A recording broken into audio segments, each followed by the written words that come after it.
Beseda leto v grščini pomeni skrivnost in je v starogrški mitologiji povezana z glasbo. Jaz sem Leto Križani Đorđ in to je moja harfa. S harfo sem se prvič srečala v Slovenski filharmoniji.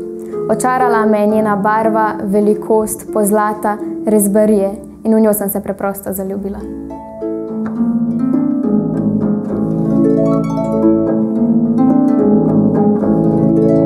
Igranje harfe je predvsem, bomo rekli, delo, 25% je talenta, 75% je garanja.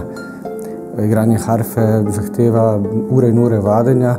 Pri Leto, ki pa študira zraven še, v Italiji dela v bistvu 2 programa hkrati, kar je izjemno naporno. Biti harfistka je zame sanjski poklic. In vsi dosedanji uspehi so zame samo generalka za premiero, da bom mogoče enkrat nastopala v največjih svetovnih koncertnih dvoranah. Leto odlikuje pridnost, marljivost, talent. Je pa nekaj pri njej, kar je meni zelo všeč, je pa to, da je najstnica, ki živi življenje kljub vsemu. Ona je pridna v šoli, pridna pri harfi, obenem pa zna iti ven s prijatelji se poveseliti, kar mislim, da je zelo pomembno pri naših mladih dijakih. Seveda je težko včasih najti motivacijo za vajo, še posebej, ko vidiš, kako tvoji kolegi že po končanem pouku so na kavi ali pa se družijo, ampak potem ugotoviš, da se ves ta trud splača.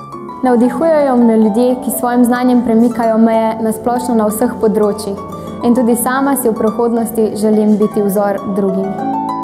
Mislim, da je resnično ena najbolj perspektivnih slovenskih harfistk v tej svoji generaciji trenutno v Sloveniji.